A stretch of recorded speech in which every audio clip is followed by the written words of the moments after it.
গৌতম বুদ্ধর একজন শিষ্য ছিল, যিনি একজন রাজপুত্র ছিলেন।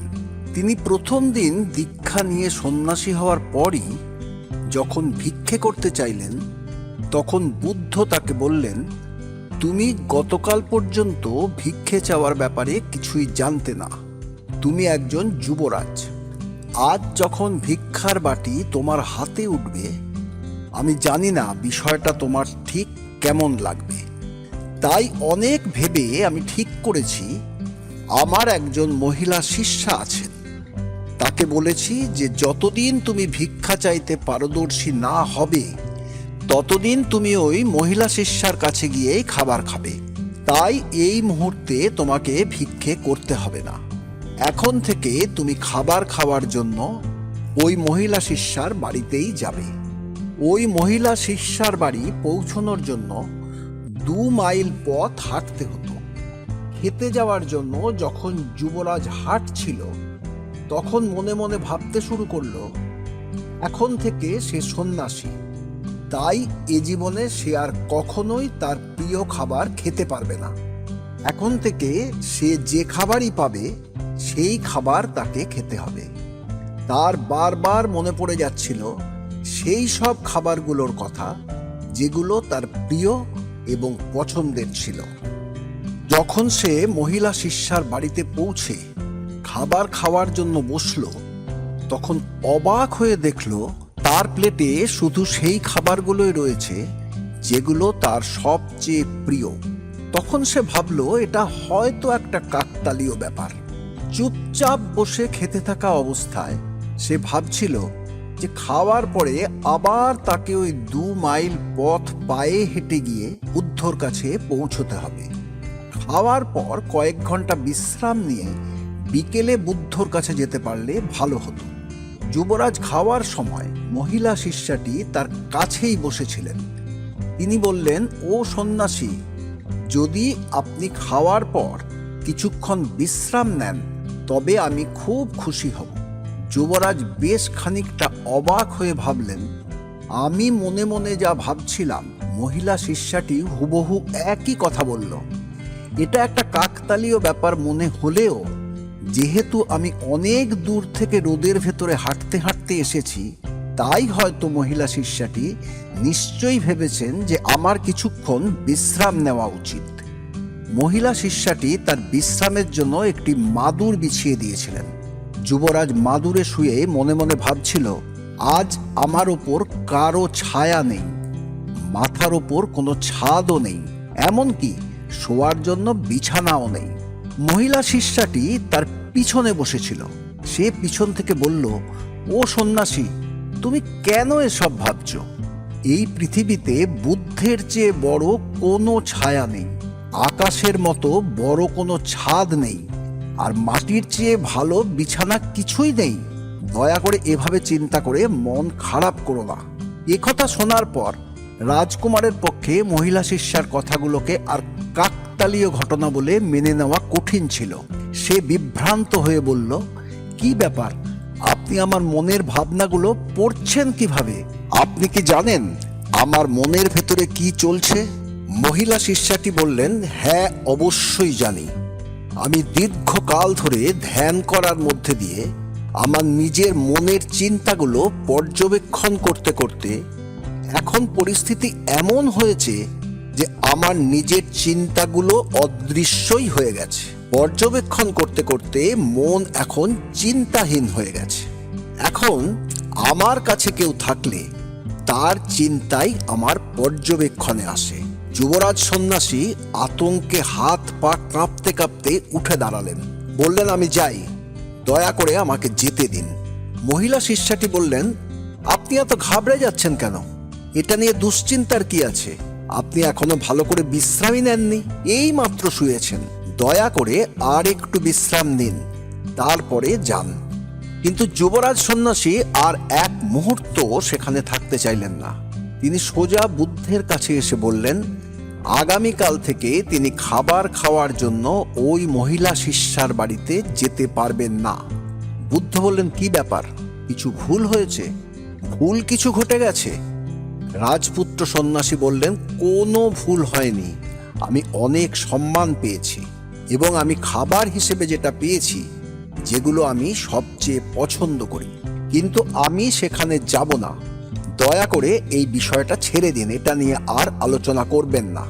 বুদ্ধ বললেন, আমি কোনো কিছু না জেনে কিভাবে সিদ্ধান্ত নেব?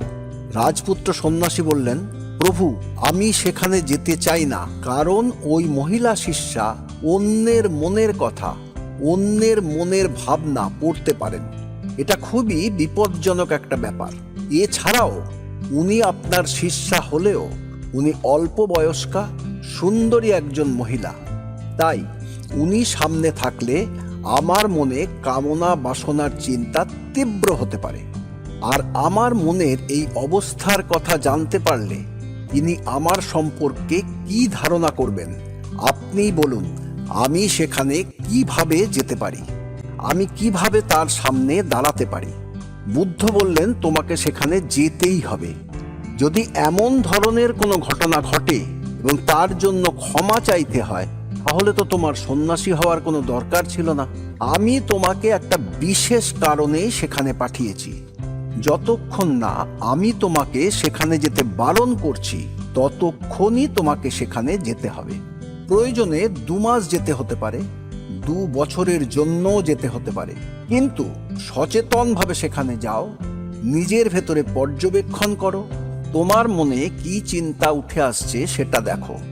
তোমার মনের মধ্যে যে ইচ্ছেগুলো জাগবে, এই ইচ্ছেগুলোকে বা চিন্তাগুলোকে একদম প্রতিহত করার চেষ্টা করবে না, এবং তোমার মনের মধ্যে ইচ্ছে যেটা হবে সেগুলোকেও দমন করার চেষ্টা করবে না। এই চিন্তাগুলোকে মনে আসতে দেবে। তোমাকে এখন থেকে এটাই মেনে চলতে হবে, আর এটাই হবে তোমার আধ্যাত্মিক যাত্রার শুরু। পরের দিন যুবরাজ সন্ন্যাসী আবার সেই মহিলা শিষ্যাটির বাড়ি যাওয়ার জন্য তৈরি হলেন। হাঁটার সময় তিনি তার মন পর্যবেক্ষণ করছিলেন।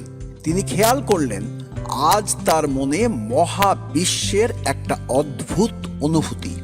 মহিলা শিষ্যাটির বাড়ির কাছে পৌঁছানোর সাথে সাথে তার মনে আতঙ্ক এবং স্নায়ুর অস্বস্তি বাড়তে শুরু করলো। অস্থিরতা বাড়তে শুরু করায় অস্বস্তিবোধ আরও তীব্র হতে শুরু করলো। আর যখনই মনে হচ্ছিল যে আগের দিন মহিলাটি তার মনের চিন্তা ভাবনা পড়তে পেরেছিল, এবং এই কথা মনে হওয়ার পরেই তার বুকের ধুকপুকুনি বাড়তেই লাগলো।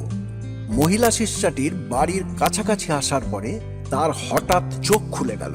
তার মন এবং শরীর সম্পূর্ণ সচেতন হয়ে উঠল। যখন সে মহিলা শিষ্যাটির বাড়ির সিঁড়িগুলো বেয়ে ওপরে উঠছিল, তখন সে আরও সচেতন হচ্ছিল। এমনকি যখন সে তার প্রতিটা পদক্ষেপ ফেলছিল, তখন মনে মনে আরও সচেতন হয়ে উঠছিল। যখন সে বাড়ির সিঁড়ি বেয়ে আরও ওপরে উঠছিল, তার মন এবং শরীর অন্য যে কোনো চিন্তা থেকে সম্পূর্ণ দূরে ছিল। এমনকি সে তার প্রতিটি শ্বাস প্রশ্বাস টের পাচ্ছিল। তবে সে অনুভব করতে পারছিল তার মনের চিন্তার সামান্য কম্পন তার মনের মধ্যে ঘটার জন্য তার মনে কোনো ইচ্ছার তরঙ্গ তৈরি করছিল, সেটাও তার কাছে দৃশ্যমান হচ্ছিল। যুবরাজ সিঁড়ির প্রথম ধাপে পা রাখল এবং নিজের মনের মধ্যে তাকালো। সে অবাক হয়ে গেল, দেখল তার ভেতরে আর কোনো চিন্তা নেই।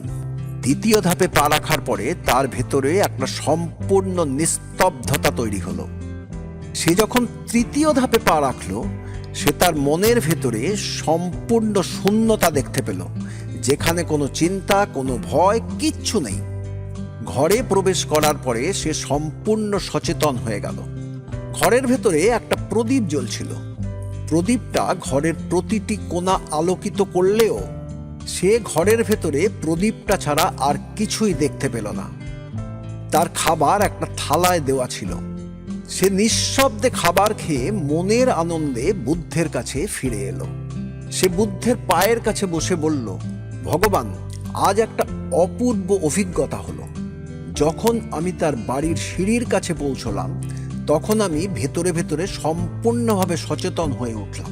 আমি হতভম্ব হয়ে গেলাম যখন দেখলাম আমার মনে কোনো একটাও ভাবনার জায়গা ছিল না।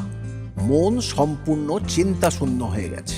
বুদ্ধ বললেন, এই জন্যই আমি তোমাকে সেখানে পাঠিয়েছি। আমাদের মনের চিন্তাকে বাতিল করার একটাই মাত্র উপায় হলো কি বিষয়ে চিন্তা সেই বিষয়ে সম্পূর্ণ সচেতন হওয়া।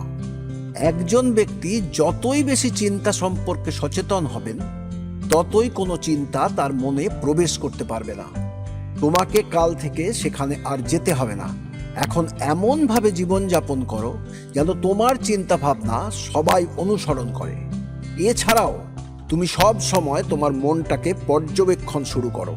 তাহলে তোমার মনের প্রতিটি চিন্তা সম্পর্কে তুমি আরও সচেতন হয়ে উঠবে। এবং যখন তুমি তোমার মনকে পর্যবেক্ষণ করা শুরু করবে, তখন তোমার মন চিন্তা করার বিষয়টাকেই বন্ধ করে দেবে এবং তোমার মনের চিন্তাগুলো অদৃশ্য হয়ে যাওয়ার সাথে সাথে মনের ইচ্ছেগুলোও অদৃশ্য হয়ে যাবে।